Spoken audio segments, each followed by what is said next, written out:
You really hurt me. Welcome to MsMojo, and today we're counting down our picks for the top 10 romanticized toxic couples in movies. Please leave.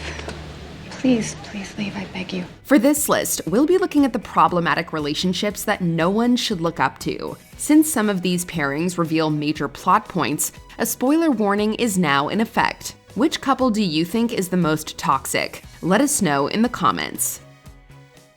Number 10. Almost everyone. Love Actually. I'm starting to feel uncomfortable about us working in such close proximity every day and me knowing so little about you. It seems elitist and wrong. This beloved rom-com is considered a feel-good holiday classic, but as we've realized over the past 2 decades, almost all of these relationships are problematic. Both Harry and David develop feelings for their female employees, Mia and Natalie respectively. Harry is also married, by the way. I'm so in the wrong. A classic fool. Yes, but you've also made a fool out of me. You've made the life I lead foolish too. And keeping with the theme of power imbalances, Jamie falls for his housekeeper Aurelia, despite not speaking the same language. They've hardly spoken to each other and definitely don't know one another well enough to immediately get engaged. Eu vim aqui para te pedir para casar comigo. Eu sei que ser louco, porque mal te conheço. Mark, a Joe Goldberg-level creep, is in love with Juliet, who just married his supposed best friend Peter. He expresses his feelings by always being rude to her up until the film's most memorable moment, which is bizarre and not romantic. Number 9. Hal Larson and Rosemary Shanahan, Shallow Hal. Several comedies from the early 2000s have aged poorly, and Shallow Hal is definitely one of them. Hal Larson only cares about a woman's looks because he's, well, shallow. What are you talking about? It never occurred to you that picking girls solely on their looks may not be the best way to go about it? What, am I supposed to apologize for having high standards? After he's hypnotized to see inner beauty instead of outer beauty, he falls for Rosemary because he sees her as thinner than she actually is. When he ultimately finds out what she truly looks like, he's cruel and dismissive. Is everything... What's going on, Hal? Things haven't felt the same lately. No? No. However, he realizes that it's what's on the inside that matters and comes crawling back. Not only is the movie's plot wildly problematic, but Hal and Rosemary's relationship is based on her weight and whether or not he can get past it. I've been really dumb. I'm immature, I'm unthoughtful, I'm a friggin' idiot. But I love you. Despite efforts to send a message about love and acceptance, the film was exceedingly offensive and fatphobic. Number 8. Noah Calhoun and Allie Hamilton, The Notebook. Don't do that! Leave! Go! Go! No, just wait a minute. We're not really breaking up, are we? Come on. Allie and Noah are often considered relationship goals, but let's not forget it wasn't all kissing in the rain. Their drama-filled relationship was doomed from the start, especially since it began with Noah's relentless pursuit of an uninterested Allie. They only go on a date after he threatens to jump off of a Ferris wheel unless she agrees to go out with him. Hey, okay, fine. I'll go out with you. Well, don't do me any favors. No, I want to. You want it? Yes! You want it. Say it. I want to go out with you. Their interactions mainly consisted of arguing and passionately making up, and the reasoning behind their behavior is presented as a common side effect of being head over heels for someone. Did you just stay with me? Stay with you? What for? Look at us. We're already fighting. Well, that's what we do. We fight. You tell me when I'm being an arrogant son of a bitch, and I tell you when you're being a pain in the ass. Allie's family keeps them apart for years, and when she reunites with Noah, she immediately cheats on her fiancé. Sure, they're a sweet old couple, but their life was anything but romantic. Number 7. Romeo Montague and Juliet Capulet, Romeo and Juliet. It may be a classic, but this Shakespeare tale has an objectively toxic romance at its center that's considered to be the ultimate love story. For saints have hands that pilgrims' hands do touch, and palm to palm is holy palmer's kiss. Have not saints' lips And Holy Palmers, too. Baz Luhrmann's 1996 modern take starred Leonardo DiCaprio and Claire Danes, two young stars on the rise. When Romeo Montague and Juliet Capulet first meet, the teenagers mistake attraction and infatuation for love at first sight. Oh, wilt thou leave me so unsatisfied? What satisfaction canst thou have tonight? The exchange of thy love's faithful vow for mine.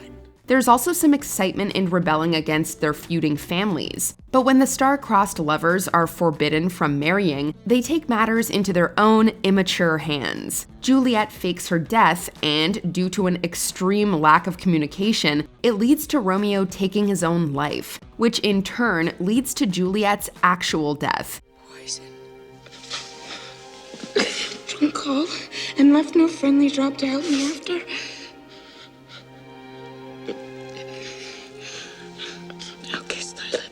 Not exactly happily ever after. Number 6. Sandy Olsen and Danny Zuko. Grease. Grease is a lively rom-com based on the equally fun musical, but there's no doubt that its depiction of relationships is concerning. She got friendly down in the sand. He was sweet, just under 10. Well, she was good, you know what I mean. After Danny and Sandy have a summer fling that turns into a tumultuous on-off high school relationship. However, maintaining his bad boy reputation turns out to be more important to him than rekindling the romance. They briefly make up, and Danny attempts to force himself on her at the drive-in, and they part again. Sandy, what's the matter with you? I thought I meant something to you. To you? You think I'm gonna stay here with you in this sin wagon? You can take this piece of tin? He then tries to go from a greaser to a jock, and soft-spoken Sandy becomes a leather-clad bad girl. But in the end, he simply wears a different jacket while she gets a head-to-toe makeover and starts smoking. Sandy? Tell me about it, stud. Becoming a different person for a guy isn't something to strive for. Number 5. Tom Hansen and Summer Finn. 500 Days of Summer. You've good taste in music. You like the Smiths? Yeah. To die by your side is such a heavenly way to die. I love them. Tom Hansen and Summer Finn meet in an elevator and share music tastes. So naturally, he thinks she's his dream girl. Tom very clearly wants a serious romantic relationship, telling her as much, but Summer's adamant that she doesn't believe in love and only wants something casual. Both ignore the other's wishes, thinking they'll eventually see things their way. You sure? Yeah, like, casual. Right? Take it slow. No pressure. While Tom showers Summer in affection, hoping she'll realize she's in love with him, Summer continues spending time with him even though she knows he's interpreting her behavior as something more. Audiences tend to be on Tom's side since he's the protagonist, but both parties are guilty here. They weren't on the same page from the beginning, and their complicated relationship and parting was inevitable. I need some consistency. I need to know that you're not gonna wake up in the morning and feel differently. Number 4. Forrest Gump and Jenny Curran. Forrest Gump. Can't keep doing this all the time. I can't help it. I love you. Forrest, you don't know what love is. Robert Zemeckis' Oscar-winning Forrest Gump has tugged at audiences' heartstrings for decades. But that doesn't mean the film isn't without its faults, particularly when it comes to Forrest's lifelong unrequited love for Jenny. We only see glimpses of her background, and it's through his eyes, so we don't know much. Why are you so good to me? You're my girl. I'll always be your girl. But it's heavily implied that she suffered abuse at home, and that's why she got into partying and questionable behavior. She's cruel to Forrest and doesn't tell him about their son for a long time. I named him after his daddy. He got a daddy named Forrest, too? You're his daddy, Forrest. Eventually, the two get married and she dies not long after. Whether or not Jenny is a true villain is up for debate, but her treatment of the man she probably doesn't love is unforgivable. Number 3. Bella Swan and Edward Cullen. The Twilight Saga. Did you follow me? feel very protective of you. Fantasy love stories are an enduring trend, especially among YA readers and viewers. Over the 5 films based on Stephenie Meyer's Twilight series, fans watched Bella Swan and Edward Cullen's relationship go from awkward high school encounters to marriage to vampire babies. There's an inherent age difference when it comes to immortal beings and humans, but the massive age gap between the 104-year-old vampire pretending to be a teenager and the actual teenage girl is creepy. No, he just looked. I'm breaking all the rules now anyway. Since I'm going to hell. Like many on this list, Edward has zero respect for Bella's boundaries. He consistently stalks her, watches her sleep, and does plenty of gaslighting, trying to isolate her from family and friends. I like watching you sleep. It's kind of fascinating to me. Jacob Black similarly feels intensely protective of Bella and expresses his feelings in unhealthy ways. Number 2, Anastasia Steele and Christian Grey, the 50 Shades franchise. Perhaps your heart might be a bit bigger than you want to let on. There's some people who say that I don't have a heart at all. Why would they say that? Because they know me well. E.L. James's Twilight fanfiction turned best-selling book series and the subsequent film trilogy have received heavy backlash for the inaccurate portrayal of BDSM and its overall glamorization of toxic relationships. Christian Grey may be handsome and successful, but as Anastasia Steele quickly learns, he's also incredibly possessive, controlling, and jealous. This other way of smiling at you. No, Jose is more like family. He's not my boyfriend. And the guy at the store? Paul? No. He stalks her, continuously showing up unannounced and inserting himself in every aspect of her life before he pressures her into signing a contract. In other words, Christian is the king of red flags, but Anna falls for him anyway. It's a non-disclosure agreement. It means that you cannot discuss anything about us with anyone. I'm afraid my lawyer insists on it. 50 Shades is far from romantic, and this glorification of an unhealthy relationship that doesn't value consent is actually dangerous. Before we unveil our top pick, here are a few dishonorable mentions.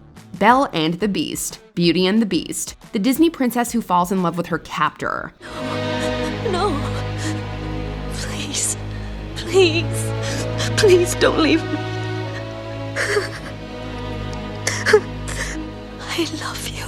Claire Standish and John Bender, The Breakfast Club. This rebel shouldn't get the girl after the name-calling, harassment, and overall disrespect. You're really disgusted about what I did with my lipstick. Truth? Truth. No.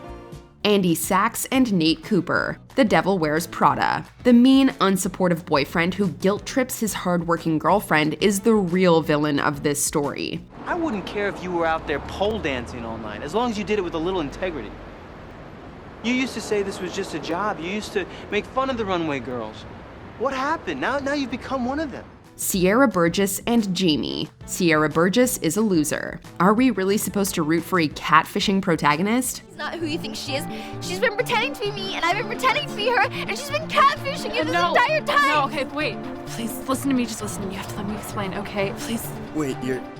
Josh Lucas and Cher Horowitz. Clueless. There's the age gap, plus the fact that they're step-siblings. Yeah, he's the only one who cares about me.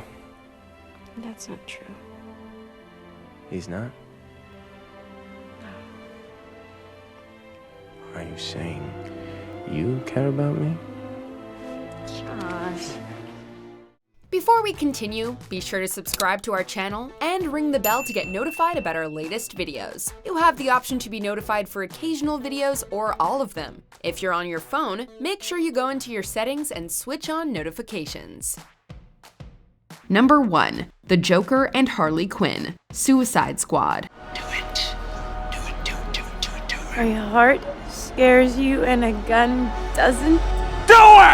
For From Batman, the animated series, to the panels of comic books, the Joker and Harley Quinn have always been a chaotic couple with a disturbing backstory. The psychiatrist-turned-psychotic clown's sidekick/girlfriend is obsessed with her puddin', with most versions of the character literally jumping into a vat of acid for him.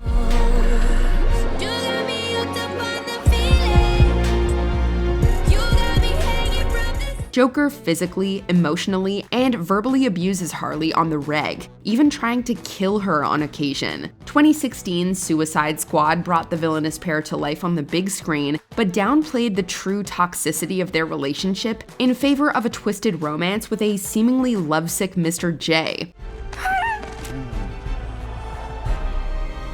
Let's go home. More recent depictions have Harley living a Joker-free life, but that doesn't stop fans from romanticizing their historically toxic relationship. Do you agree with our picks? Check out this other recent clip from MsMojo and be sure to subscribe and ring the bell to be notified about our latest videos.